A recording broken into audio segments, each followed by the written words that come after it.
I've had students land brand deals with under 1,000 followers because their audience is engaged and their audience trusts them. That's modern Millie, creator, educator, and coach to thousands of digital entrepreneurs who are looking to turn their content into consistent income. You don't have to know how it's going to work out. All you have to do is just start taking action, because as you take action, that's when clarity will come. In this episode, Millie breaks down the exact roadmap anyone can follow to build a profitable personal brand through her unique workflow. Growing your personal brand, you'll likely go through 3 phases that I teach my students. There's build, scale, and profit. Whether you're brand new or a seasoned creator, Millie breaks down how to build an audience that buys and how to succeed on both long and short form platforms. Okay, well, what do I teach that's free and what do I teach that's paid? Teach it all organically, and that builds so much trust. When somebody knows you and they begin to like you and then they will trust you, then they'll buy from you. By the end of this conversation, you'll know exactly how to start and scale your personal brand to make $10,000 a month. Let's get into it. Millie, if someone's listening right now and they want to make 10K per month with their personal brand, what is the first step that you would take them on? I would first ask them, imagine their life 3 years from now, 5 years from now, like the dream perfect world. Where do you want to be? How do you see your brand? And how are you making money with your brand? What's that dream income and where's that dream income coming from? Whatever that answer is, that's where I want you to start. Pick one income stream to start, master it, and then you could start layering different income streams at a time. So if you really want to do brand collaborations for your personal brand, I'd say start there. Start creating content with your favorite ish, like your water bottle or your morning coffee machine. Like start creating organic content around the products you love and the brands you love. Those will turn into paid partnerships down the road, and then you could scale everything from there. What are the different ways a creator can monetize their personal brand? Because if they look out 3 years into the future and they're saying, okay, great, I have this awesome personal brand, I don't really even know how creators are making money by monetizing their personal brand. So can you walk us through like the different ways that you help creators monetize their personal brands? Yeah, there's a lot of different ways. You have brand collaborations, which I had mentioned, platform monetization. Each platform, whether it's a lot of money or a little bit of money, each platform has monetization options. So Instagram, YouTube, TikTok, you can monetize directly on platforms. So you have platform monetization, you have digital products. You could create and sell different digital products, templates, ebooks, presets. You could sell any sort of digital product, online courses. You could teach something, a transformation. It could be a big course, mini course. You could also do affiliate income. So that's when you're earning commission on different sales that you're recommending to products or through your own links. You could do UGC, which is user generated content. You could, there's so many, you could create a membership. I know that's one that some people, they might not, they think like Patreon, I just have to have a monthly membership, but there's so many different ways. If let's say you're a runner and you have like this lifestyle where you're like, oh, I like to share my runs and what I eat. And you could have a like run club where that's your own membership where people could pay maybe $5 a month to join your run club. And every Sunday you're engaging with your community, telling them like, hey, we're running this many miles this week, so there are a lot of avenues, coaching opportunities, one-on-one group coachings. The options are endless. You just got to get creative with it. If someone's trying to build their personal brand right off the bat, is there a specific framework that you take them through? Because you hear that word thrown around pretty loosely. And I'm wondering if there's something exact you're like, these are the steps that I would take if you want to start, making content online. Yeah, I think every creator goes through 3 phases in their journey. And no matter where you are, the type of creator that you want to be, growing your personal brand, you'll likely go through 3 phases that I teach my students. There's build, scale, and profit. With build, this is like setting the foundations of your personal brand, what you want to be known for, and building a strong foundation that you could grow from, whether no matter what platform you're on, I typically teach Instagram, YouTube, and TikTok. And with building, you're focusing on like, okay, niching down. Do you even want to niche down? If you do, what are your content pillars? Who do you want to be reaching? You also can create an email list. A lot of creators who are starting out and they work with me, I start them with the email list because it takes less than a weekend to do. It's super easy.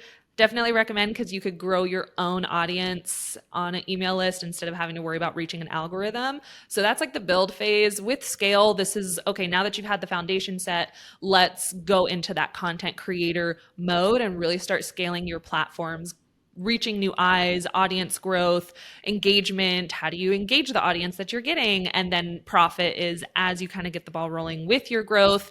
Now let's start making money whichever way you want to do that. So those are kind of the 3 phases that every creator, I think, goes through when they're growing a personal brand. Do you think somebody should think about monetizing their personal brand right off the bat? Or do you think they need to go through build and scale and then get into the profit side of things? I will say it depends on the person.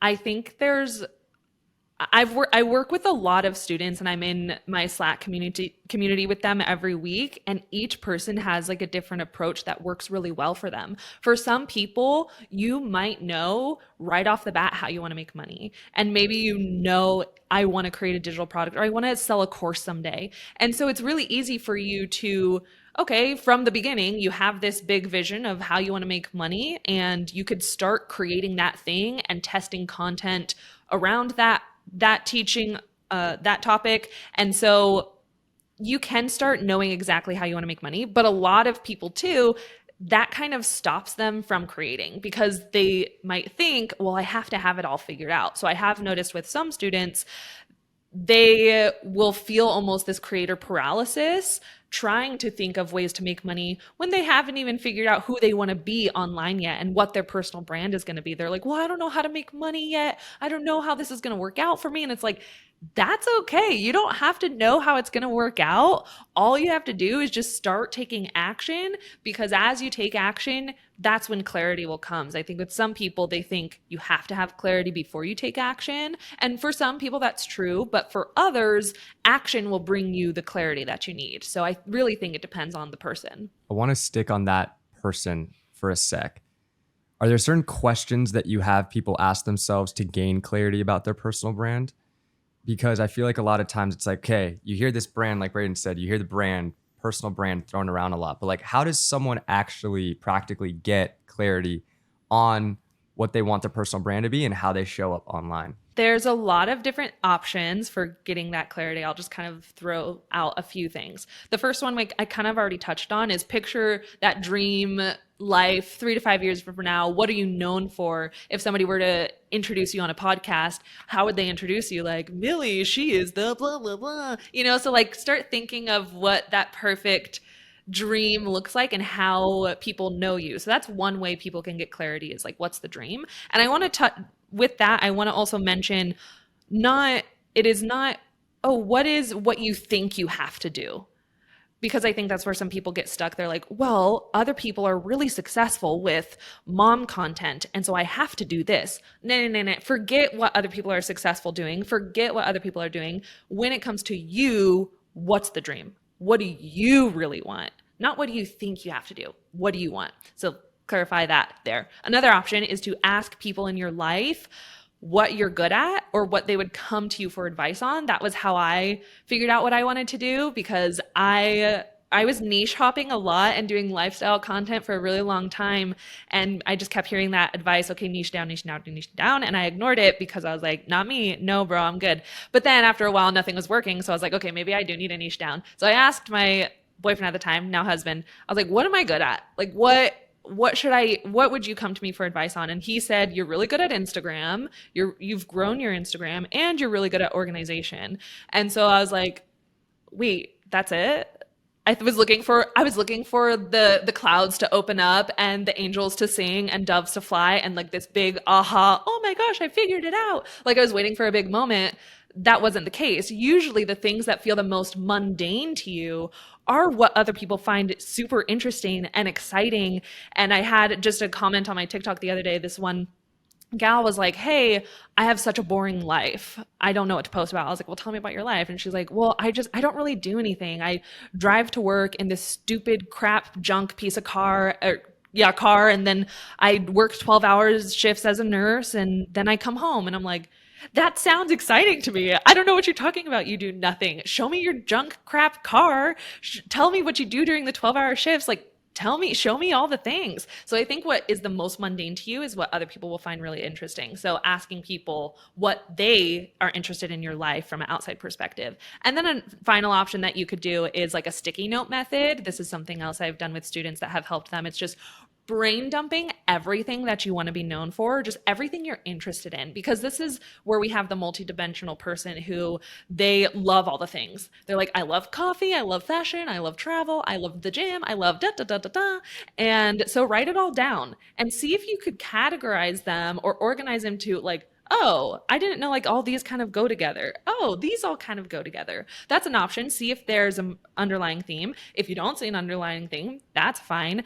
Pick a few that you could start creating content on and then be like, okay, I'm going to dabble in fashion. I'm going to dabble in travel. I'm going to dabble in this.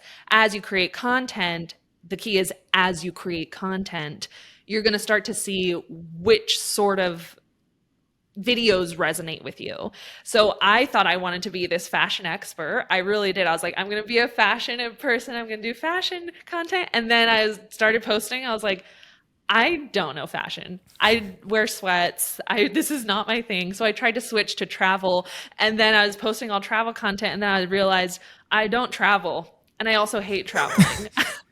And so I was like, what is my problem? And so I just kept switching until I found my lane. But the thing is, I would not have found my lane if I did not create all those other things, because I had to get it out of my system. I had to see what worked for me. So there's so many ways somebody can find their niche and find that clarity.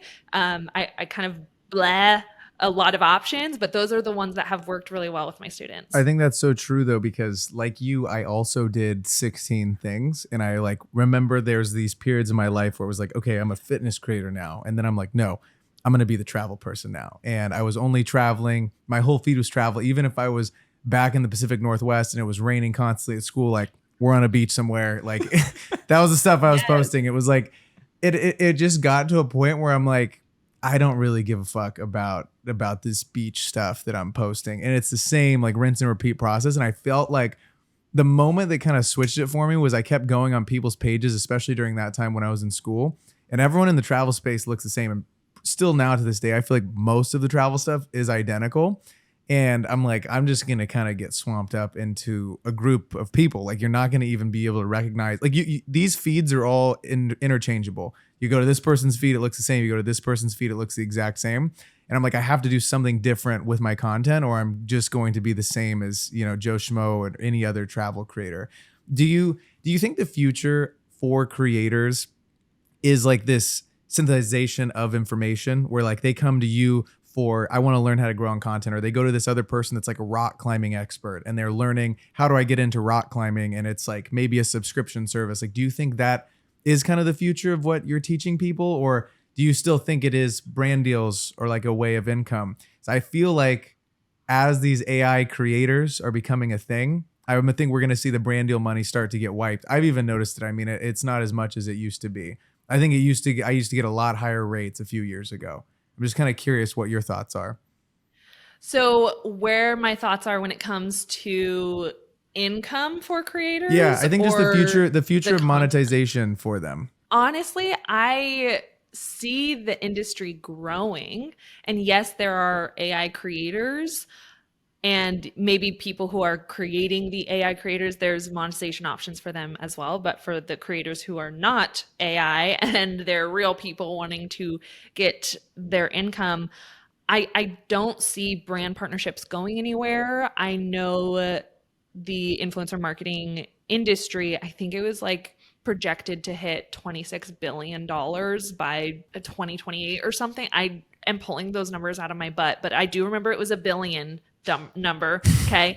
And so I know the trajectory of influencer marketing is still going up. I think it's more so brands are being more strategic about who they're working with, and not only on one-off partnerships, but I think brands are really looking for ambassadors to also be the face of their business. And I think we see that a lot with brands like Gymshark. Like they have ambassadors, and even like Tarte, they'll do the big Tarte trip, with their ambassadors. So I think brands are just being more particular with how they're allocating their budget. Instead of focusing on one-offs, they're like, okay, how can we have our influencer marketing budget be more of a community ads or community spend, and build a smaller group of influencers that we're working with? So that's kind of where I see it going. Hope you're enjoying this episode. Real quick, want to let you know about an awesome free product that we got linked in the description. It's our personal brand Kickstart. What's in it? Okay, we got 5 prompts for you. It's going to help you define your personal brand, get clarity, and start posting content that really resonates with your audience. It'll literally take you less than 10 minutes, and it's been super apparent with all the guests that we've had on our show. They have really strong personal brands, and it's allowed them to scale their businesses. So go check it out. Top link, and let's keep it rolling. If you were a creator and you already are getting brand partnerships, what are the other avenues that you would recommend going into? Like, what do you think has been the most successful for some of the people that you talk to? There's pros and cons with brand partnerships. You can scale it, and I think the best way to scale it is by finding a small number of brands that you genuinely love and signing 3, 6, even 12-month contracts with them. So that is a great way to build like that predictable income for creators, is finding few brands and just signing those long-term deals. The most profitable income stream that I've seen creators be able to scale effortlessly, I say that in quotes, effortlessly, because there's still effort, is more passive income opportunities. Brand collabs, they're a little bit more active. And by active income, I mean you're still having to put in the work, right? You're getting paid for your work and how much work you're doing. How long does it take to edit? How long does it take to film? Scripting the video, negotiating with the brand. So that's very active. A lot of creators and my students, they enjoy the more passive income streams, and like digital products or selling a mini course. And any creator can create a digital product, and it could be $27 and just sell it in your link in bio. And that is something that, yes, you put up the upfront work, but if you're continuing to create content around the topic of your ebook, it's a great passive income stream. I think in theory that sounds awesome. And obviously it's like done very well for a lot of people. How does someone build an audience that is willing to go spend $27 on a product from them compared to the limitless amount of options of, creators that they can buy stuff from? The best way I've found is creating generously. I know it might be controversial, but I don't really think you need to keep anything behind a paywall to be successful. And I've found, even for me, in the beginning of my journey, I thought, okay, well, what do I teach that's free and what do I teach that's paid? Whether you're teaching or not, it's like, what do you talk about in that's free, or what do I talk about that's in my ebook? And for me, I just say, teach it all organically, and that builds so much trust. The trust factor is so real. When somebody knows you and they begin to like you, and then they will trust you, then they'll buy from you.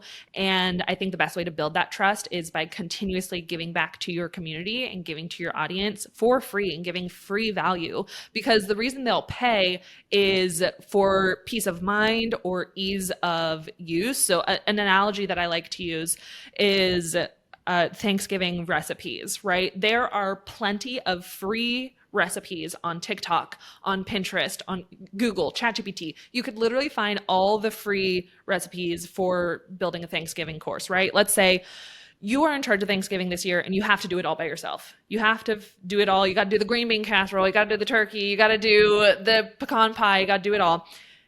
Would you rather go find every single recipe individually and then organize it and print it out because it's free, find all the free ones? Or would you rather pay $10 for somebody who has already put a whole Thanksgiving meal of like, here's all the recipes that you need. This is the grocery shopping list. Here it's $19.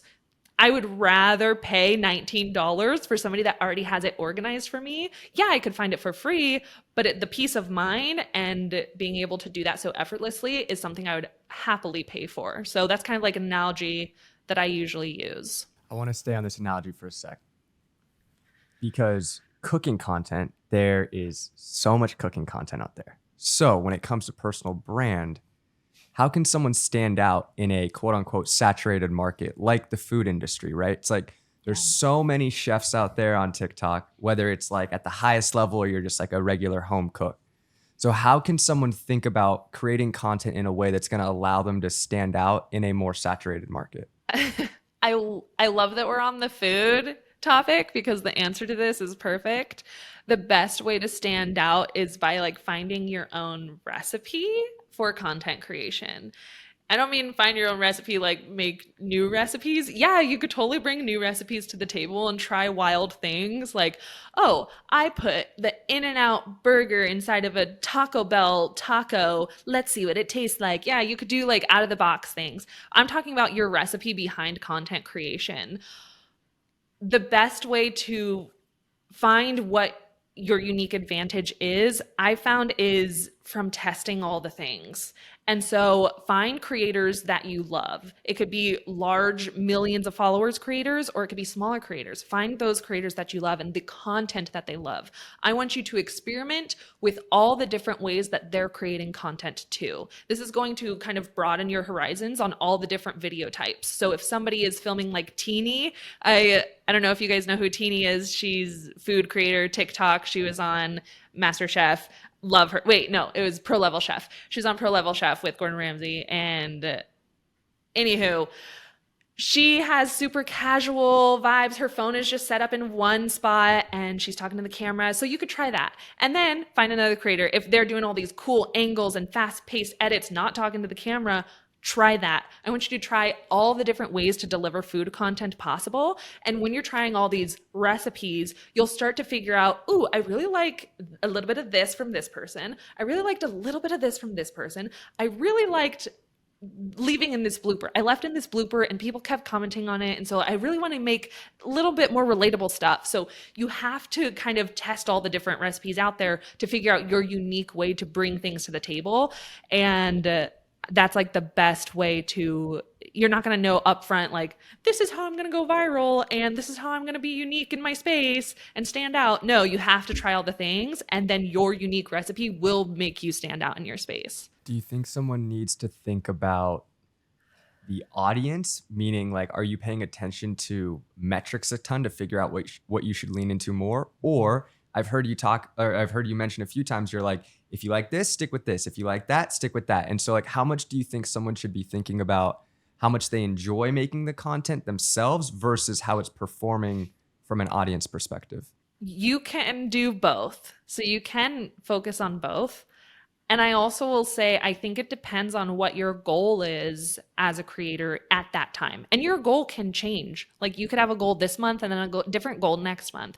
And maybe your goal this month is just figuring out, okay, well, what's my unique angle? What kind of videos should I be making? So maybe you don't focus on analytics because you just need to figure out how to create good content. And then maybe you have a new goal of, well, I want to grow. I want to do a 30-day challenge. I want to grow. Okay, well, now's your time. Look at analytics. Look at analytics because that's going to tell you what's working and what isn't. And I'm an analytics gal. I love looking at analytics. I look at them daily for my YouTube channel just because that part is so fun for me. And I think getting comfortable with analytics will improve your content no matter what. And they'll guide you in so many different directions, whether that's telling you what sort of topics to create content on, or even the view duration of a video. Was your hook strong enough? Did you have a good hook, but then you lost them halfway? So analytics will always help. But when it comes to like, should you be looking at them or not, just figure out what your goal is right now and kind of let that decide for you. What are the most important metrics per platform? I think with YouTube, and I'll say, oh, every analytic is important, but to be spicy, I'll just try to pick one analytic per platform and then people will go crazy disagreeing with me. For YouTube, I would say click-through rate is the one you want to focus on, because the packaging of your videos are so, so, so important. You could have the best edit on YouTube ever, but if no one's clicking to watch your video, you wasted all your time. You need to know your packaging. And by packaging, I mean your title and thumbnail and how they're working together to get clicks onto your video.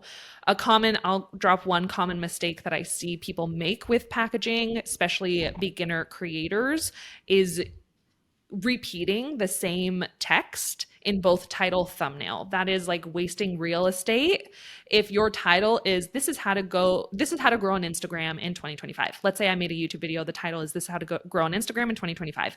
The thumbnail, I am not going to say grow on Instagram, because it is just repeating the same thing. And so I like to think of the thumbnail as the scroll stopper. What's going to stop someone's attention and stop their scroll, get their attention, get them to click. So that's the thumbnail. Maybe the thumbnail instead, I would say 0 to 100,000 followers. That's really cool. That's interesting. That might get somebody to stop scrolling. And then the title will then communicate what the video is about. So that's kind of how I see that relationship working out. Somebody sees the big thumbnail, they're like 0 to 100,000 followers. Whoa, oh my gosh, let me read the title. What's this about? How to grow on Instagram? Oh my gosh, yes, this is perfect, right? So that's kind of how I see the logic working there. With Instagram, Adam Mosseri has talked about which metrics are the most important. Adam Mosseri is the head of Instagram, for people who don't already know. And I feel like he just posted a video last week talking about which metric is important. And I feel like it keeps changing every single time he answers it. I think right now it was the view duration. It wasn't likes, it wasn't comments, it was either the like retention, how long people are watching your video for, or it was shares. I don't think it was shares. I really do think No, I think it was duration. it was AVD for sure. Yeah. So I think it was shares, because that's what people were saying. Oh, you need to do shares and saves, focus on that. But I think recently it was the view duration of a reel specifically.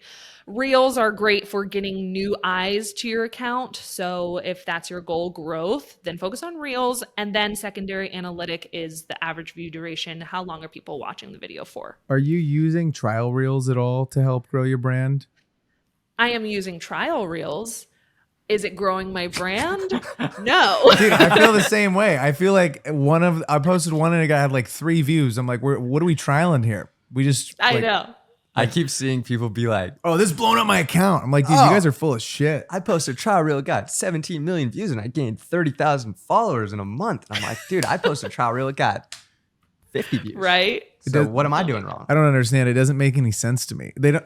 I mean, I don't know. I think it's like a bunch of BS, honestly. Yeah. The trial reel thing specifically.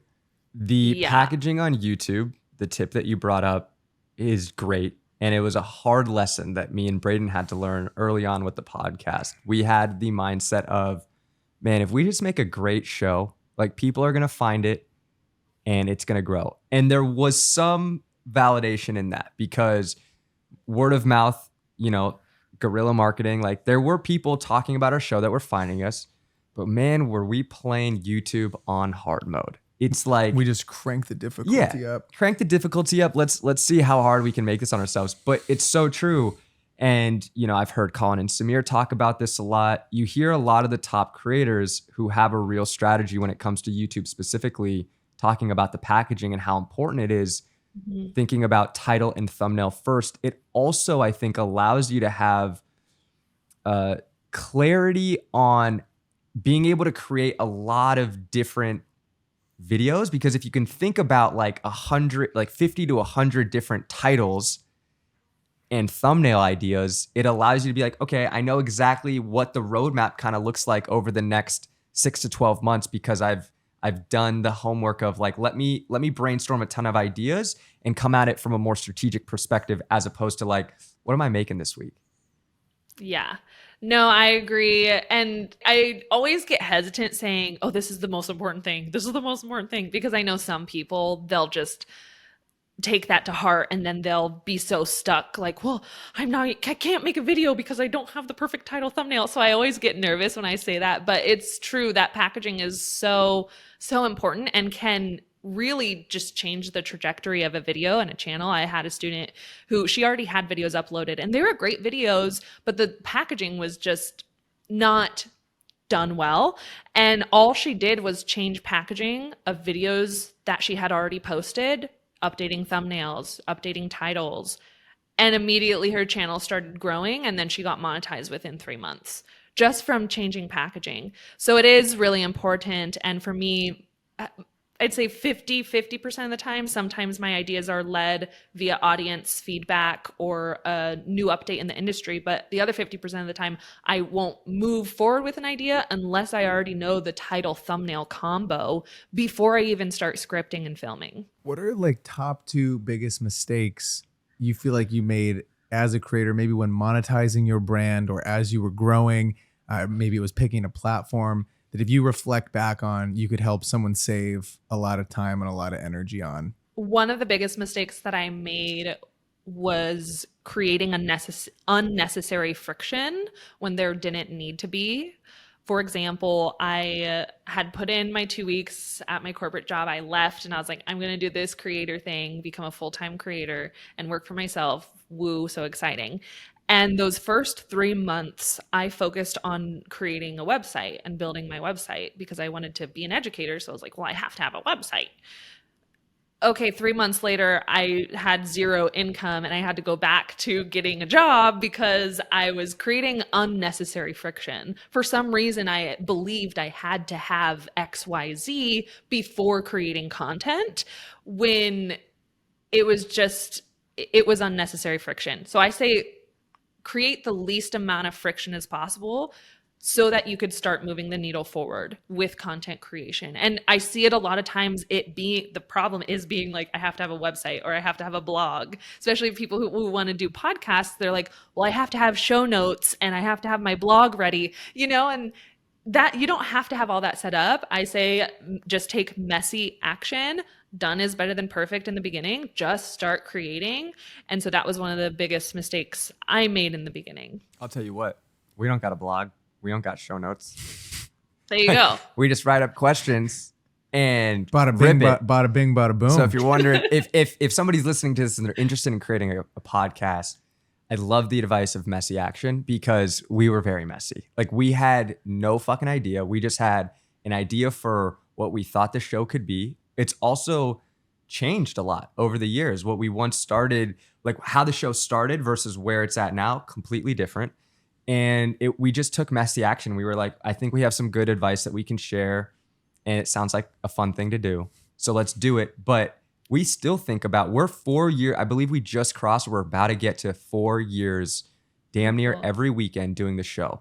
And when we think about, okay, what is 3 to 5 years, like you said, look out into the future, we're scratching the surface of like 5 to maybe 10% of, if this was to be done at like 100% execution, we're probably scratching the surface at 5 to 10, but we're still seeing results and it doesn't need to be perfect right off the rip. And I just want to kudos you on that. What was when you were going back into the job force and you quit your job, you're a full-time creator, talk us through those conversations you were having internally with having to go back into work. Because I think a lot of creators or maybe people that are at a 9 to 5 right now and they're doing it, they think that it's just going to be like this perfect match made in heaven when they quit their job. Like, I'm for sure going to be able to do this. You talk about lasting 90 days. What was going on then? And what advice do you have to someone who might be in a similar situation? Now that you look back, you're doing it full time now. Yeah, there weren't many conversations happening other than between me and my husband, fiance at that time. And it was all positive. It was always like, okay, well, you went all in 90 days. That doesn't mean you have to stop. Going back to work doesn't mean you're giving up on anything. If anything, you're being smart about it. You're like, oh, I noticed I'm not making money. Maybe I should be making money, and there's nothing wrong with having a job while being a content creator. There's nothing wrong with, okay, you left your job to be a content creator and then you're not making the income you thought. Okay, let's go back, get a job again. Like, there's nothing wrong with that. Everybody's journey is going to look completely different. And I just want, if anybody is in that situation, you going back to any sort of job is not failing. It's not you giving up. It's not, okay, well, my dream is over. It's not the end of anything.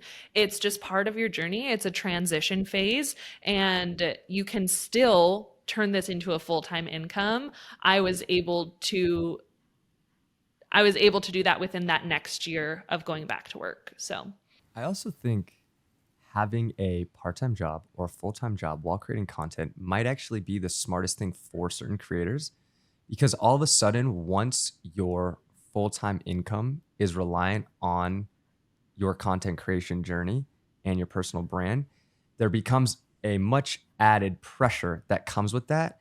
And if you talk about, the world of brand deals, a creator might start taking certain brand deals that gets thrown at them because it's a good amount of money, and they're like, I need to pay my bills this month, and I'm only able to do it if I take on this brand deal. And then they might start compromising their personal brand. So I really like that idea of like, if you're a creator, like there's no shame in balancing a full-time job or a part-time job, because it might actually lead to you making better content because you're not reliant on the content to generate you the income. I agree. Also, I think some people thrive off of schedules. And I've noticed for some people having a part-time job or full-time, they're able to balance their content creator workload as well, because they're like, okay, cool. This is my time for this. This is my time for this. And so having some sort of structure has helped with that organization of their lifestyle. So what changed the second time you decided to quit your job that allowed you to actually make it work? If someone is creating content, they're starting to build a personal brand, and they're like, I want to make the leap. I want to quit my job. What do they need to, maybe have set up? And what changed for you that second time around that allowed it to stick and actually work? Yes, the second time I didn't build a website. That wasn't like my first goal. I decided, well, I know this is so, well, no, but for me, I didn't think about it. If you wanted to make income and replace your income, then focus on the income related tasks. For me, I was focusing on a website. That's not going to bring in money right now. Yes, down the line, after the website's built, maybe I could put digital products up there, and that's where people could book coaching calls, but you don't need a website to do that. So ask yourself, what do I need to do right now? Again, that messy action, what could be done, getting done better than perfect. And for me, I just started creating content. I knew I wanted to do coaching and work with students and help other people grow their socials. And so I said, screw the website. Let me just start creating content, teaching what I know. And it automatically started to attract my ideal audience. I created my own coaching group. And I think another thing that helped me was investing into a course that helped me get a little bit more organized with my business and my strategy. So I invested in a course called Course from Scratch, taught by Danielle Leslie. This was in 2020 or 2019. And that's when I started to build out my coaching group and my first version of a course. It wasn't this master course. It was the MVP, so minimum viable product of my course, the done is better than perfect type of course. And I think investing into something made me put in some real work. And I'm not saying if you don't have the money, go broke, but I did use like a credit card because I didn't have the money. And I was like, I'm just going to put this on a credit card. And every time I've invested in myself and my dreams, I've noticed my business significantly grow. That has been a common theme across my entire journey, is every time I've reached this next level of success, it's because I invested in something to help me get there. Not saying people have to do that, but those were the two changes: was less friction and then investing into myself. Is there a specific platform that you recommend people start out on if they're trying to get into this space? Like, do you recommend they start with short form, or do you recommend just starting right off the bat with YouTube? Like, if they already have a decent skill set and they're not like just from zero, what do you think is the best one to start on? I love this question. You know, the audio that's like, oh my gosh, I love this question. That's me right now, freaking out. Okay, because the answer is going to be different depending on the person. Ugh, I hate that answer. It depends. But let me talk about the different people to help hopefully give clarity. First thing is, where are you naturally? Where do you enjoy consuming content? What app do you gravitate towards naturally? Some people, they naturally gravitate towards Instagram. If that's where you love being, be on Instagram. So ask yourself, which platform do you love? I loved YouTube and I still love YouTube. And so that is where I wanted to focus on. I consume long form content. I love playing YouTube videos while I get ready in the morning. I love listening or watching video podcasts. That is where I love. So that is why I focused on YouTube. So ask yourself, what do you love to do? Same thing. Do you like long form or do you like short form? If you don't like long form, maybe don't be on YouTube. I don't know. Focus on short form. Now, when it comes to short form, if somebody's like, yes, I love short form, but which one? Instagram, Shorts, TikTok.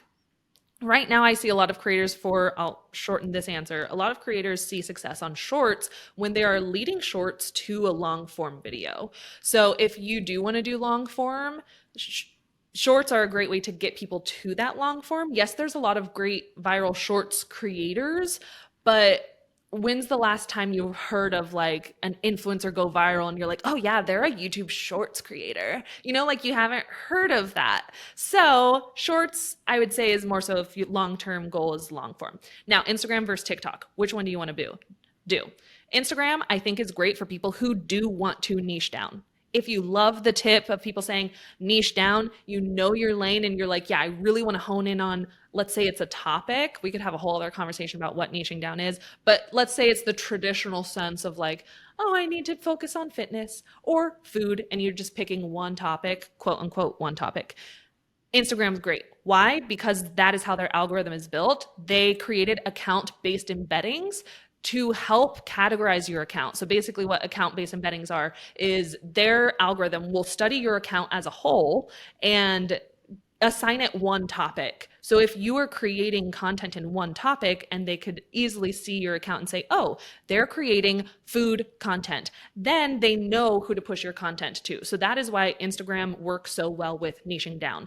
If you're somebody who does not want to niche down and you want to be a lifestyle content creator, TikTok is going to be a better bet for you because they do not have account-based embeddings. They do not topically categorize your account. Each unique video has its own chance. So you could really theme down a video and be like, oh, I'm going to do fitness in this video.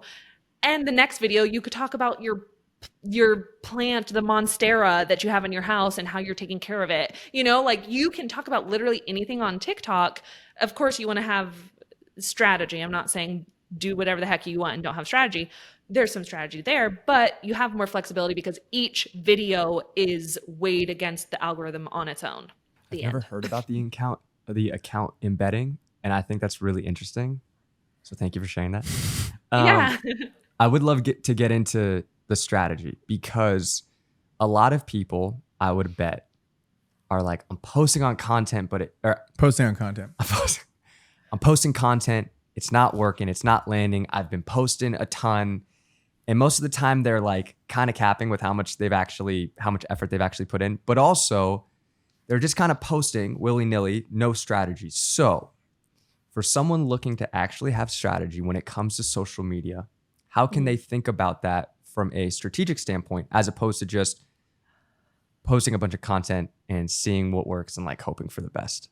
Yes, I feel like there's 3 strategies that have worked really well from what I've taught.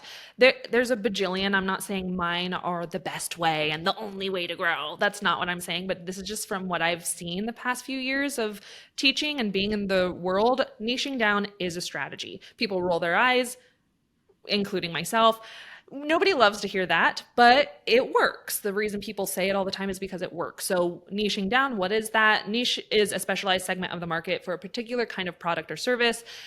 I don't think fitness is just a niche. It's more so like, well, I really want to help busy moms who are just getting started on their fitness journeys be able to work out and get stronger from home.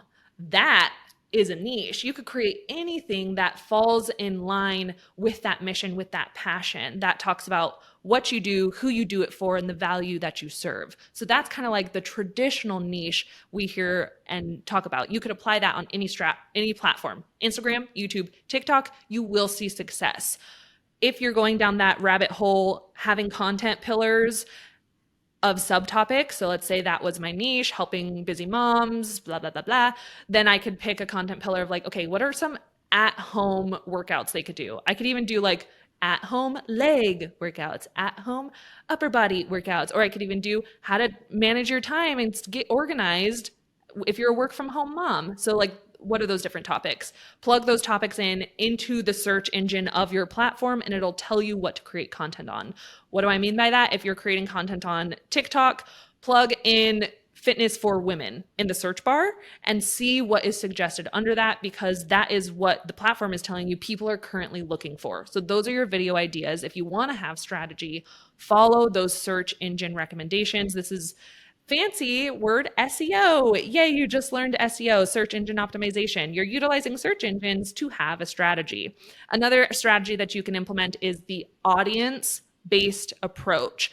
This is when instead of having a niche, you could focus on who you want to create for.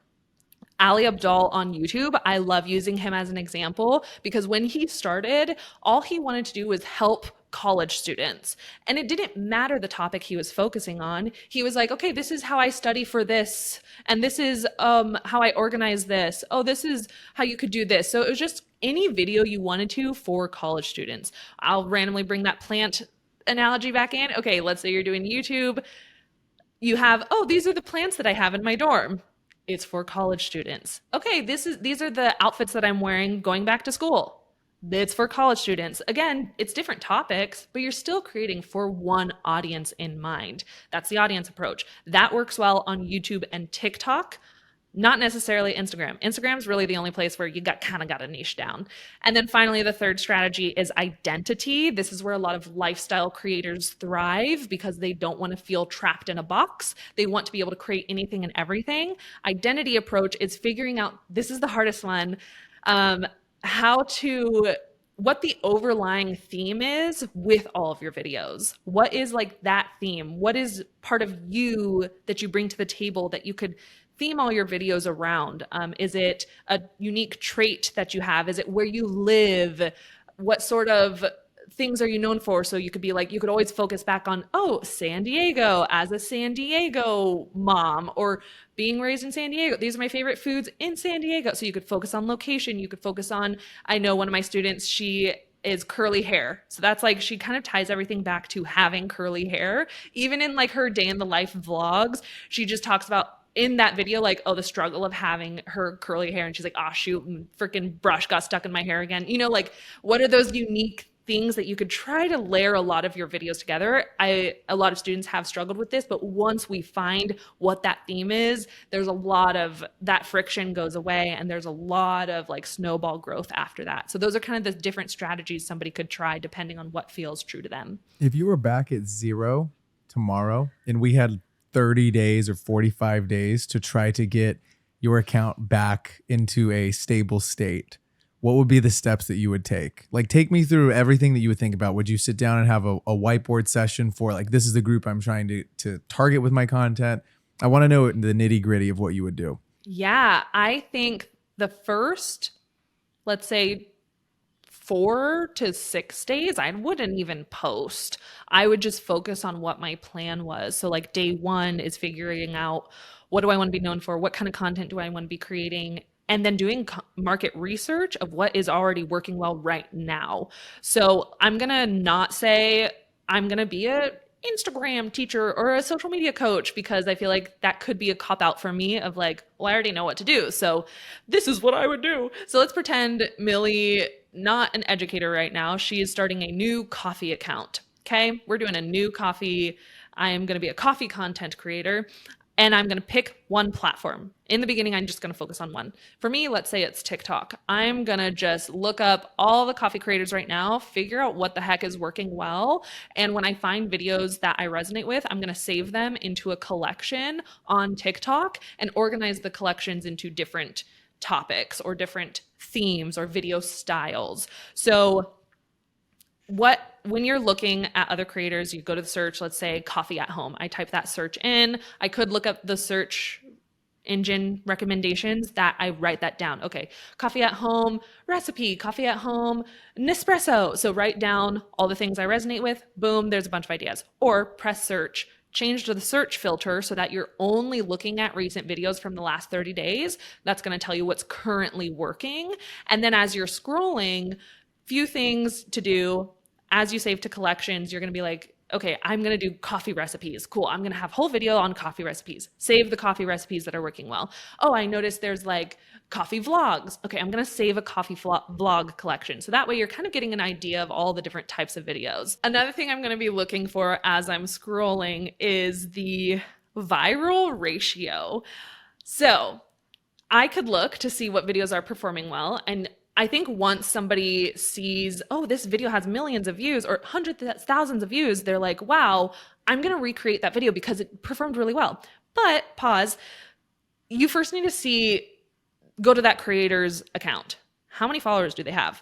If that creator has 2 million followers and they had like 100,000 likes, well, that makes sense that they got some good traction there. I maybe wouldn't try to replicate that video strategy because the video probably did well because they already have a large audience. So instead, I'm trying to find creators who have a lower following, but a high view count, like count. So let's say they had 20,000 followers, but the video had 200,000 views.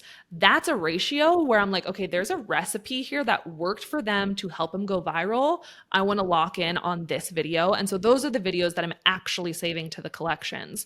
Now, once I have all of my collections, again, this is like day 2, I haven't even filmed anything. We haven't posted, but day 2, now I'm going to kind of map out, okay, what are those first videos that I'm going to film? And maybe I pick 3 or 4 videos and on all my different collections, I'm going to study the hook of each collection. So what first 3 seconds of a video do I want to test out? Am I going to like slide this using my freaking large water bottle? Am I going to slide the coffee cup to the camera and say like, here's a recipe for blah, blah, blah, blah. So I'm looking at all the other creators. What sort of hooks did they use?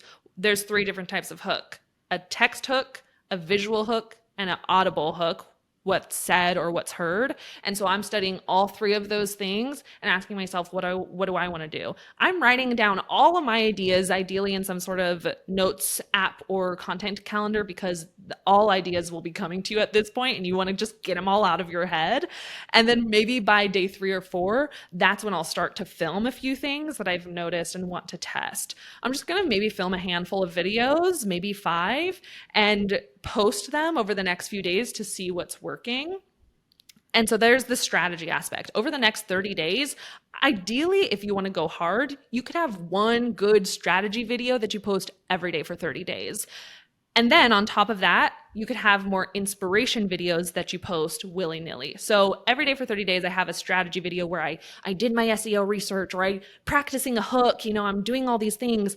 On top of that, as the day's going, if I walked up to my computer and I was like, oh, I already drank my latte, I'm going to quickly film a little thought video where I'm like, here, let me face it this way because my baby's face is on the screen and I'm not showing his face. So maybe I just do a little thought where I'm like, don't you just hate it when you finally get to sit down onto your computer and you already drank your coffee? What do I do? Do I have to go make another coffee, or am I just gonna have to not drink anything for the rest of the day? Like, just record a little thought and post it. So you're doing half analytical, strategic, and then half organic, fun in the moment stuff. And I think that recipe will give you a good balance for, you'll start getting videos where you could study analytics and the organic, authentic feel that the audience will get to connect with you and want to follow. I know that was kind of a lot. No, but I love that. I want to ask you something that I've seen people talk about. I'm really curious to hear your take on it. People that are educators and that give out a bunch of great information, I've noticed that some people will be like, they put out their offer, whatever it is. Maybe it's a $25 ebook, maybe it's a $500 thing, whatever.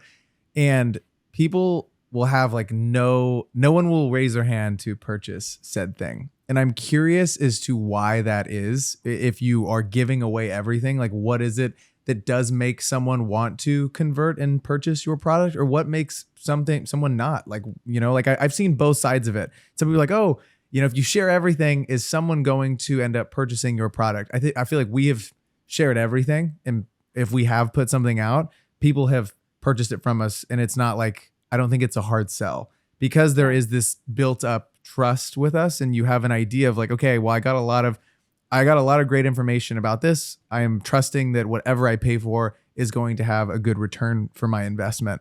Like, what is it that makes some people like not sell a product or some people sell a product? I'm just curious because you are an educator. Yeah, I think the biggest thing, if I had to pick one, my question would be to that person was, did your audience ask for this?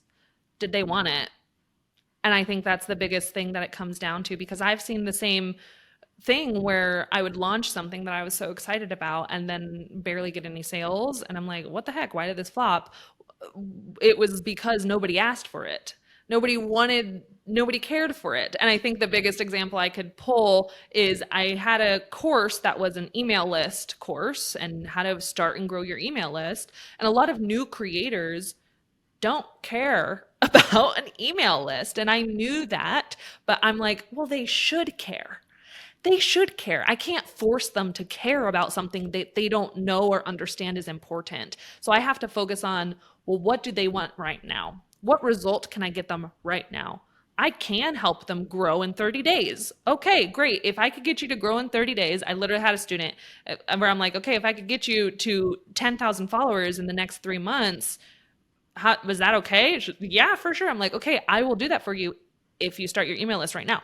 So like we had that little exchange. And so I think people, when I get them those results of like, oh, wow, my account actually grew, now I'm going to listen to you and what you're saying. So when you're launching a product though, I think audience feedback is the most important thing. The most success that I've had with products that I launch is not only ones that I know my audience needs, but ones that I've built with my audience. The first course I ever created, I created on Instagram stories asking people, oh, should I have this or should I not have this? Okay, you've taken an Instagram course before. What did you like about it? What did you feel like it was missing? Oh, you didn't feel like it did like an algorithm deep dive? Cool. Let me do that. And so like really working with my audience to build something that they almost feel like they built with me. Those are the products that I've launched with the most success. There's so much that you've touched on that I want to talk about. One, figuring out the virality versus how many followers someone has. I've never thought about that, but that's fucking genius. Like if they got 2 million followers, hopefully it's getting hundreds of thousands, if not millions of views. So like looking for that outlier, I think is a great piece of advice. Second, are you guilty? Because I have this. I have saved. So I have a bunch of different collections on TikTok and I have saved a ton of videos. And my toxic trait is I'm going to go through all of these one day. And I got all the travel locations that I'm going to travel to one day. I got all the recipes that I'm going to try out one day. I'm curious to see, do you have a bunch of saved stuff? Like you just had a kid, right? Do you have a bunch of like saved mom TikToks? You're like, I'm going to go through this at some point. Oh yeah. I mean, if you don't and you magically are somebody who's like, yeah, I actually go through my collections every night before bed. Like I would be impressed with you. We'd have to throw them on a watch list. Never touched on. If they're doing that, it's a little weird. Something's up. Something's a little off. And then the other thing that I want to ask you about is strategy for launching a product. I was a touring concert photographer for, I'd say 2.5 years. And I was like, man, I've kept a Google Doc of everything that I've learned from going from never having shot a concert to now being really dialed. Like I know exactly what it is. And people are following me because they enjoy the content that I'm posting around concerts. And then I spent all this time making a course and then I go to sell it. And I didn't like tell anyone I was launching. I was just like, yo, made this course, drop it. I was expecting to make a ton of money because I'm like, yo, everybody knows me as a concert guy. They say they like my photos. People, of course, want to learn about how to take better concert photos. And I barely sold any. And it's because I didn't have a strategy when it came to like launching it. And I also just like made it without asking my audience or thinking about my audience if it's actually something they would want. So I say all that to say, when someone thinks about launching a product, whether it is a lower tier, like entry level product or a high ticket course, what strategy do you recommend they take, or what strategy have you seen work for yourself or other creators that you teach to have the best success on the day of the launch of the actual product? I think warming up your audience to the idea that you're launching something is really helpful. So, yes, talking to them and making sure it's something they want, you got to do that product market research and the confirmation, confirm your idea before it's created. You got to really confirm, okay, this is the right idea to invest my time creating, asking your audience, is this even something you want? And maybe it's not like, is this something you want? Check yes or no. Maybe that's not it, but maybe you throw 3 different options to them. You're like, man, I have this idea for a course. I have this idea for a digital product, and I have this for like an ebook. So throw all 3 at them and be like, hey, these are 3 things that I've been kind of playing around with. You could even just be like, some people have asked about it, drop that in there. People then, are talking about it. Let me tell you. I'm getting thousands of DMs You guys, every day. It's like you going on the Q&A yourself. You're like, when are you coming out with so I'm glad somebody asked about this course I'm dropping. Thank God we have tons of people who are really showing interest here. That's funny. Yeah, so if you want, you could drop that and just be like, yeah, some people have asked me about these things. I've been thinking about doing this, or this. Which one do you want to do? Or even instead of having the idea, you don't have to have the idea yet. Maybe you ask them what their goals are. What's something that you think I could help you with? How could I help you? And asking them, kind of getting direction on what to create. When you have the direction on what to create and you are creating it, interacting with your audience while you create it, and even giving them like a launch day to look forward to. I think people, they get nervous to launch because it's like selling, and not nobody, that's very drastic and dramatic, but I'm going to say it. Nobody wants to sell because it's like, oh, I don't want to sound too salesy. But if you're warming up your audience, you're not selling to them. You're following up on what you said you would do, and you're delivering exactly what they're expecting and what they're wanting because you've asked them. They want this. You're not cold sell, hey, buy my thing. It's like, hey, we've been working together. This is something you've wanted. Boom, on this day, I'm going to open doors and I'm going to get this over to you because this is something we've been building together. And that doesn't feel like a sell because they've been there through the whole process. So having a day and then warming up cold audiences to that offer too. So if, let's say you're launching on January 1st, just to be simple, January 1st is when you're launching. I would say for all of December, you're creating content, organic content around that topic and building conversation around that topic already so that by the time January comes, cold audiences or even people who aren't maybe interacting with giving feedback, they're kind of just ghost followers right now, spying on you and stalking you a little bit. Those people, they're getting warmed up to the idea of like, oh, this person's really knowledgeable on this topic. Maybe when they do launch it, I would buy. So you're really just building that warmth there. If you have a bigger product you're launching, I typically do like a 6-week lead up minimum of where I have all of my socials planned around warming up my audience for 6 weeks. That's like Instagram, YouTube, TikTok, email list, all the things. So that's for a larger launch. But if it's a digital product, you could probably just do 2 weeks of just create content around that topic and then launch it, let people know you're going to launch it. Boom. I mean, yeah, you can sell your own stuff or you could sell someone else's stuff. Really. I also think, you know what I mean? I also think you're doing your audience actually a disservice if you don't sell the knowledge to help them achieve results that they want faster. Because either they're going to pay for it with their time and it's going to take them a lot longer, or like you said, you invested in a course. It's like, or they can pay with it with their money. And if you're actually, you can actually provide them value. I think where like selling courses and or digital products, all that stuff, yeah. Where it gets a bad rap is because there's some bad actors out there, and I think that people are selling bullshit, and it gets a bad rap because there's bad coaches and bad coaching. I think there's bad actors in any industry, but I think that you can feel scummy a little bit, or there's a certain connotation around like selling information. I just think it's gotten a bad rap, I think, because it feels like everybody's kind of selling something. But if you're someone who you're like, I truly know that I can generate results for my audience, like I think you're actually doing a disservice by not selling something because you're genuinely helping people. I love that. Yeah, I agree completely. Right now, I mean, you just had a baby. Life has changed a lot. Are you now creating everything on one day? Do you have a new process now that you have a child and you're balancing being a CEO and being a mom and being a good spouse? Like, what does this new life now look like going forward? I love this. I two things. One thing that surprised me was I feel more passionate about my business now than I did before. I was really scared that I would lose this. I love what I do. I love YouTube. I love teaching.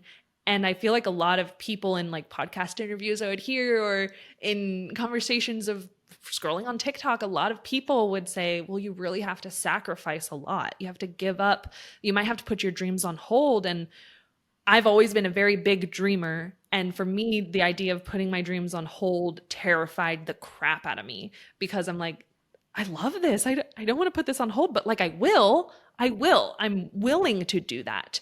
And so I was willing to kind of see what happened with my business and see if I would have to give everything up because that's what I thought I would have to do. But if anything, I feel more excited and more passionate about what I'm doing. I'm stoked to scale my business to that next level. I feel like taking maternity leave, I got so much more clarity on the different levels that I can go as a creator and a CEO and how I could help more people because now that I am a mom, I relate with a lot of my students who are also parents and a lot of their why is like, I want to be a creator because I want to have financial stability and be able to send my kids to sports and be able to pay for those extracurricular activities. And so I get it. And so now I'm even more driven to help more people because if anybody could have this balance that I have and I could help them achieve that, that's what I want for them. And that's what I want to do. So that's the first thing that surprised me was I'm more excited than ever before. And then the second thing of like, how the heck do I actually balance all the things? I think having my partner and my husband is really, really helpful because we have built this business together. So we get to kind of tag team on who is parent at that time, you know? So in the mornings from anytime baby Jay wakes up to 10 a.m., I'm on mom duty, right? I got it. Don't worry, babe. Go work out, go to the range, go get some work done, do whatever you want. And then from 10 to 2, we swap and John will step in. He'll be dad mode. He'll zoom around with baby or stay here, whatever. And so 10 to 2, that's when I'm content creator mode. And I feel like because I have a baby, I'm more efficient during those 4 hours. I'm like limited. I'm like, I have to get the most important things done. So I feel like I'm more efficient because I have to be. And then we swap back from 2 to like depends on the day, like 2 to 5 or 2 to 6, then I'll jump in and then John will do bath time, bedtime, all the things so that I could go work out or I could have phone time, screen time, like blah potato time, you know? So having that balance is really helpful and building the business that we did build is what helps us be able to do that. So I understand not a lot of people have that opportunity and the position, and I am very grateful to have this lifestyle that we have, but that's what I'm doing for balancing business. What does maternity leave look like as a content creator? Because a lot of people think that if they leave, their audience is going to forget about them and they become quote unquote irrelevant. So Yeah. what did maternity leave look like for you as a new mom? Balancing content creation.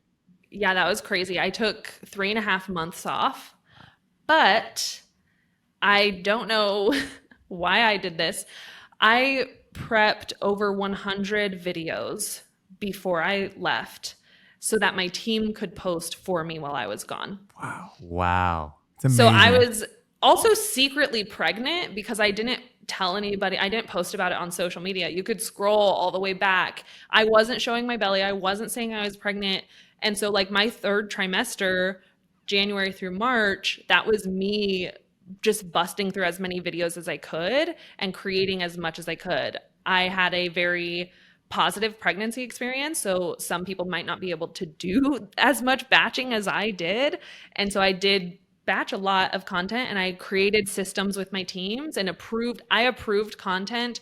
So I'm in January filming for July, pretty much. And my team's writing captions, they're editing, we're all in like this batch creation mode, and I am approving April, May, June, July content before I leave. So my team's like, oh, how's this caption sound? I'm like, actually, let's reword this. So that was what I did, because I felt like that was the best option for me, and because this is the main income stream for my whole family. And so I needed to make sure I was still showing up on socials, even though I wasn't showing up on socials. And I think everybody's maternity leave will look different, but you can take breaks and come back and see success. I took a 6-month break off of Instagram where I didn't post at all. And then when I came back, everything was fine. It was this big, oh no, what am I going to get punished by the algorithm? No. Yeah, there was maybe 2 weeks where it was like, wow, traction's really low, but I just kept posting and I made it through that rut. So there's been times where I have ghosted and I came back and everything was fine. So those are 2 very drastic examples and options, and both are okay. During those time periods where you maybe did have like a lower performance in views or comments and all that stuff, what do you tell yourself and what do you tell the people that you talk to or you coach? Because I feel like as creators, there is always going to be like these highs and these lows. Like we might have 5 episodes in a row that do super well. You might have one that slips down and it's really easy to be like, yeah, we're finished. It's fine. And hang it up, dude. Hang it up, just call it a day. And I think that's a reality for many creators, whether they're YouTubers, whether they're Instagram, TikTok creators. It is going to have like an up and down. And maybe even if they're selling a product, there will be an up and down. What have you noticed about your business and the things that you talk to your team about during those periods? The few things, it is totally normal, I will say, to experience ups and downs, especially if you're somebody who maybe you're a new creator and then you had like your first video break through maybe 10,000 views. It almost feels like every video after that is a failure, but it's not. There's always going to be times where like, okay, let's get it back down to the usual performance, the average and your average views. And that's okay. Everybody's average views and engagement is completely different. So it's normal to have high highs, low lows. I still experience that 6 years in, completely normal. If you're somebody who is going through that, where you're like, oh my gosh, I am in a rut, everything is falling apart, I have to throw in the towel, oh my gosh, woo is me. I want you to stop focusing on the analytics for a few weeks. Stop looking at the numbers. Stop looking at how many views did this video get? How many likes did this video get? Because I think what happens is we get so tunnel vision on, oh no, this didn't perform well. Let me try this. Oh, this didn't perform well. Let me try this. Sometimes you need to not try all those things and you just need to find your groove. You just need to like, okay, let me just create something that fulfills me right now. Because if you're stressed because everything's going downhill and you're losing all the views that you usually get, take a step back and just create for fun. Give yourself 1 week of just for fun, for you, and then come back with a fresh perspective of like, okay, now that I had some fun, it's not as serious as I think. Now let me come back with fresh perspective, look back at the analytics from the past 30 to 60 days, see what I could improve on this next video. Not like a bajillion videos, like have a whole master plan of, okay, this 90-day challenge, but just like take it 1 video at a time after that. I do think you just need to start creating for yourself a little bit, find the joy in creating again, and then the views and that will come with time. I think you're so right, because we both moved recently and we felt like it's just been like breathing through a straw. Like we're doing this pod every single week. We can focus on doing a really good show, but our socials have slipped for both of us, right? Would you agree with that?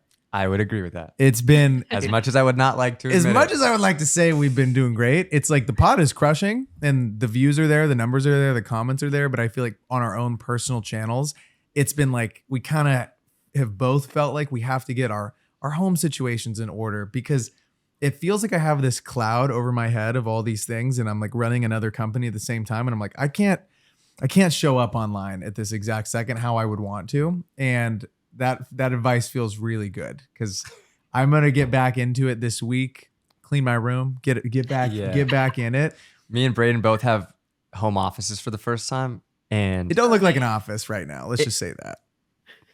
There's been a lot of stuff that's been funneled into the office Yeah, that isn't meant to be in the office. exactly. But we need to keep the living room and the bedroom Kind of clean, you know? So I'm like Yeah. walking into the living room, Yeah. the bedroom, like, damn, I got a nice apartment. And then I open the door of the office. I'm like, let me shut I that. can't work in here. Let me shut that shit back. What is this? For a few more weeks, I won't even look at it. Yeah, God, it's so interesting. Do you have a literal setup to where you just plop down and you're like, I'm ready to record today? Yeah. Do you have like that one spot in your office or in your home?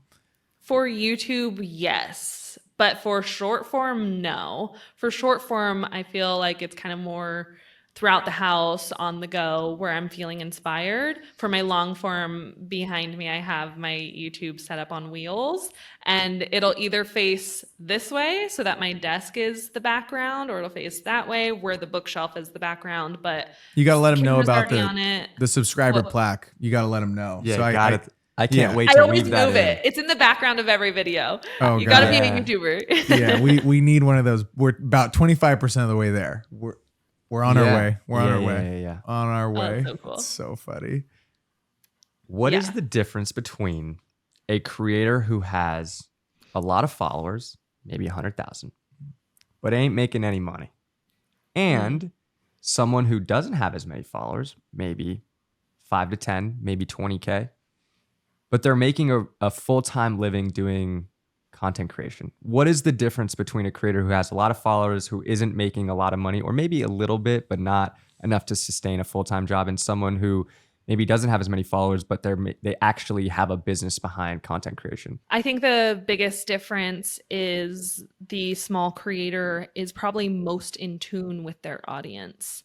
They're most engaged with them, connected with them. Whether they create like a digital product or an offer or not, even if you're doing brand partnerships, your audience is engaged. Brands will pay you higher if you have that engagement rate and your audience is there. I've had students land brand deals with under 1,000 followers because their audience is engaged and their audience trusts them and likes them, and the creator is there in the comments replying. They are building the community. It's not just follower, it's not just subscriber, it's not just audience at that point, it's a whole community. And I think being able to build your community is ultimately where income will then follow, whether that community buys from you, or it's brands that are putting content or paying for your content to be in front of your audience. It will be the same. And if someone hasn't yet created any sort of digital product or a course, but they know that they want to go down that route of whether it's coaching or creating a digital product, I know you gave the advice of figuring out what it is you actually can help your audience with, and auditing your audience and figuring out what they actually want.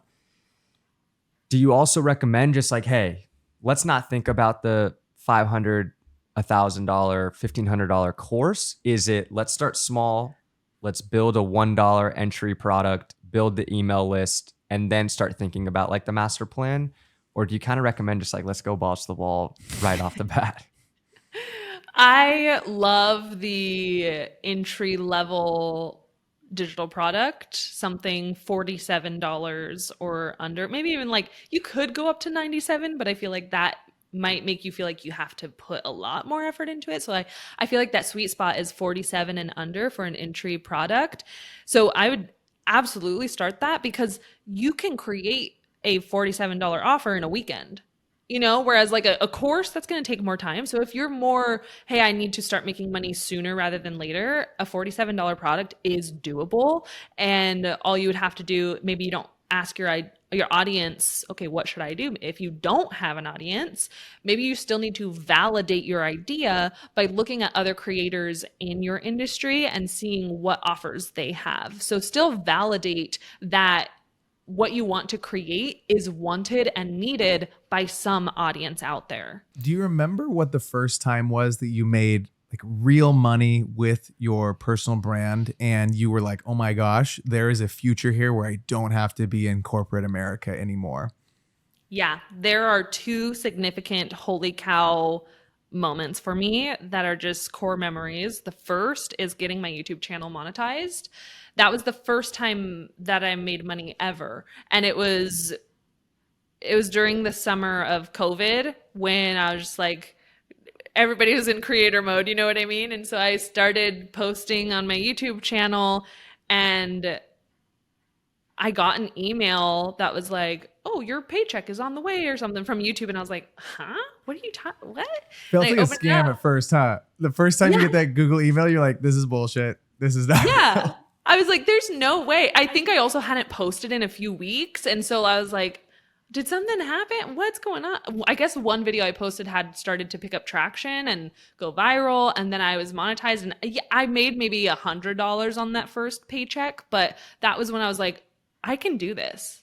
I can do this." That was the confirmation of this is possible for me. Let me go all in. So How then far once I into your started to go how far into your journey was that? about that was almost 1 year after I had left my corporate job. So I put my notice in October 4th, 2019.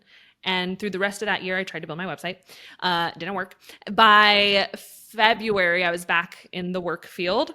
And then that year, 2020, July is when I got monetized. It's Yeah. amazing. That next kind of big breakthrough moment was the first time I made money in my sleep, quote unquote. I mean, not quote unquote, I really did. It was the first time where I was like, what the crap? People do this? I was building my course. It was 1 year later, so 2021, I was building a course and I created a wait list because my audience, they were building it with me. So I was like, hey, when this launches, get on the wait list. I had a wait list going where I was building up my email list and I had the launch date set. And so I pre-wrote an email that was like, hey, course is open. You can now buy it. Here's the sales page. So I scheduled that to go out Monday morning. And I remember waking up that Monday, getting ready to like, okay, I'm going to do a launch, do an Instagram post, going to do all the things. And I rolled over, grabbed my phone, and I had an email saying that people had already bought my course. And it was just from sending one email. I think the course at the time was, I think it was $597, so about $500. And I had 3 people buy from the email just within like 2 hours of sending the email. And so I made like over $1,000 from literally being asleep. And I was like, holy cow, people can really make money in their sleeps. I thought that was just a thing people said. And so that was just a really big moment for me too. What has been the most difficult part of growing the team? Like, what growing pains have you experienced? And then if you have fixed the solution, what has the solution been for some of those? Yeah, the hardest part is finding people. That first hire is like, what the heck am I doing? What do I do? And I'd started working with people on like Upwork and Fiverr and just working one off with random talent there with random tasks. And then I needed more consistent help. And so I was like, how do I do this? The first person that I hired was a VA, and I found them through my community. And a lot of my team I've actually found through my followers, which I remember, this is so weird. I remember being a new creator, hoping one day to have a team, and listening to a podcast of somebody answering this question and them saying, oh, yeah, I actually found a lot of my team from my audience. And I'm like, what? That's weird. Like, I'm not going to build my team from my audience. Like, what if they try to, I don't know, like stalk me, or I have weirdos in my audience? Like, what do you mean you hire people from your follower? What? I did not understand it. But now, retrospect, a lot of my team have been from followers. They are just like the most passionate about what I'm doing because they're like, I don't want to be a creator, but I love what you do and I love who you help and I want to be a part of that. And they are the most passionate, energetic, loyal, talented people that I've found. We just put out another job listing just a few weeks ago and we posted it on LinkedIn, Indeed, and to my audience. And the people that we're really loving are the people from my audience, just because there's so much passion and want to be a part of the community. And so that is just finding people was the first hardest part. Now it's about the hardest thing is how do you go from like contractors and everybody having tasks that they do and being a content creator, having a team, transition that to how do you build a business? How do I turn CEO? And how do I now manage a team that it's not just like, okay, you reply to comments, you edit videos, you post. It's like, no, how does everybody now work together? Because I think right now everyone has their individual role that they do really well. But now I need to figure out, okay, how can we get everybody to work together towards one cohesive goal? So that's kind of the next challenge that I'm facing. I think it's cool to hear that you are still working through it and you don't have everything figured out. I think that's really important to hear, because people probably will look at you and be like, gosh, Millie's got it all figured out. And the fact that you like are still working through that. I also think that, you know, we've also found some great people just by posting on our stories. We kind of live more so in like the photo video land. And so finding people who can shoot just through posting an Instagram story or in our Discord is huge. I want to ask you about like nurturing your audience that you already have, because I think people are always caught up in, I need to go viral, I need to grow followers, I need more numbers. But you probably already have some sort of group that's following you, and nurturing them and like building a closer community with your audience that you already have versus trying to just like chase the numbers is probably a better idea. And so I'm curious to know how, like, what ways do you go about nurturing your audience, whether it be via, you know, the email list, or like you said, you have like a community. So I'm curious to hear about like your experience with the community that you already have built, whether it is on social or offline, via like email or like a Discord or something. I will start general and then specific. So general, I'm just talking social platforms, my followers, subscribers, audience base there. For engagement, it's going to look different for everybody, but for me, replying to comments is important. So making sure I'm replying to people who take the time to comment on my ish. Something that's really cool lately is YouTube has the option where you can reply to comments with voice notes. And I think that is so freaking cool, because I'm a voice memo gal. When did you get this? I want to see if we have this. It's only on phone, mobile. So make sure your YouTube app is updated. Is it through like I haven't YouTube seen it on Studio? desktop. But really cool. Wait, through YouTube Studio or through? No, just YouTube the app. Hold on, we gotta try this out. I gotta try this out right now. We're big on the voice memo. This would be hilarious. This would be huge for the team, especially for talking shit. Yeah, I'd be like, oh yeah, Sometimes we get some comments of people roasting us, and we're really funny guys, so we think of like really funny text responses. No, like, I see I can send a video. Oh yeah. I didn't know video. Yeah, I got a little video situation going on. Oh, that's cool. That's like maybe a short response. So here, let me show you. It's even funnier. Yeah, video is even funnier. People listening in can't see. Interesting. Oh, that's great. So I have here this little like audio thing where I could reply with voice note. Oh, interesting. Okay, so I do not have the audio option yet. I'm gonna call up my buddy Neil. CEO. I wonder if it's like you might have a beta subscriber number wall too. Oh, interesting. No, yeah. She called us up and comers. Okay, we're up and comers. It's fine. We'll work through that. No, you guys work through that. I'm kidding. You had said you were working towards the plaque, so I was like, maybe it's behind the plaque. Maybe it's behind the plaque. Yeah, it's probably behind the plaque. That's super fair. It's super fair. Okay, I'll just go right now. Thank you for having me. Great. No, we're kidding. Super fun. So in replying to people, I think replying as personally as you can is great. Whether it's replying to comments or voice note, or even replying to comments with video, whether that video response is then in your stories or as its own Instagram reel, TikTok video, I think having those personable responses are important. I have somebody in my team replying to my DMs for me. I can't do that.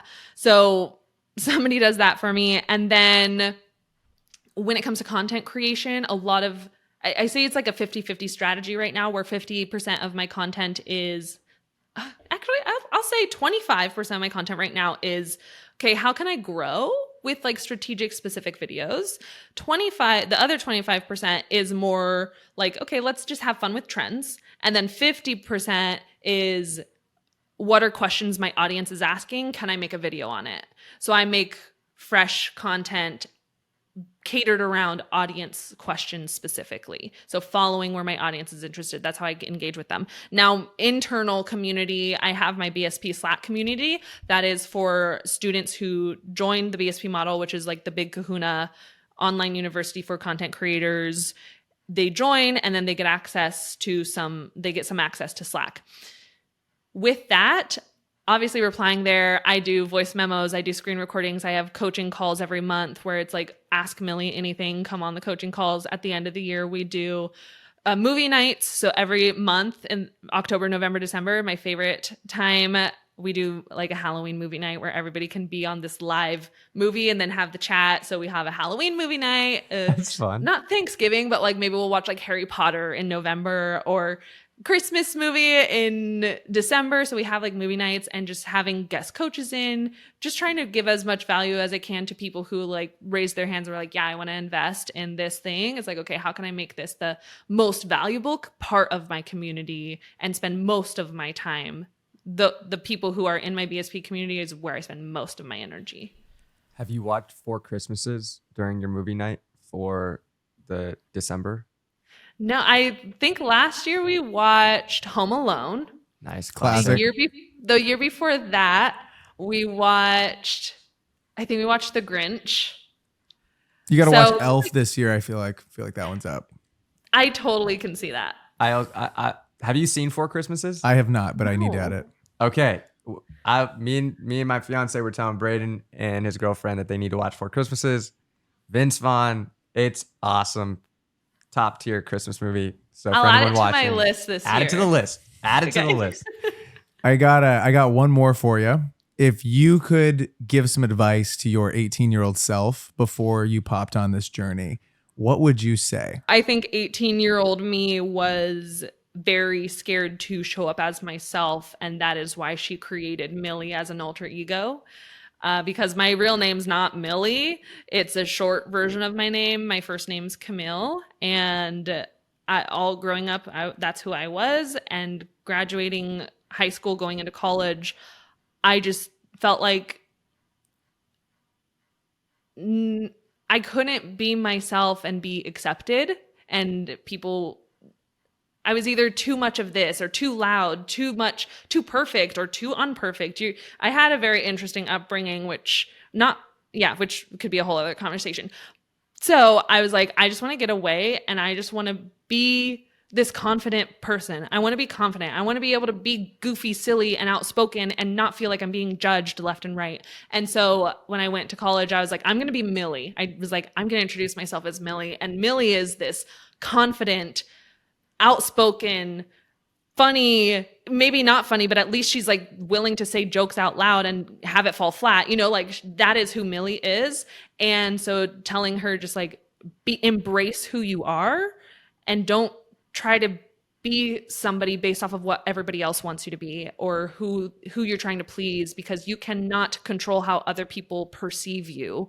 You can only control who you are and what you do. So forget about other expectations and what other people want and focus on what you want.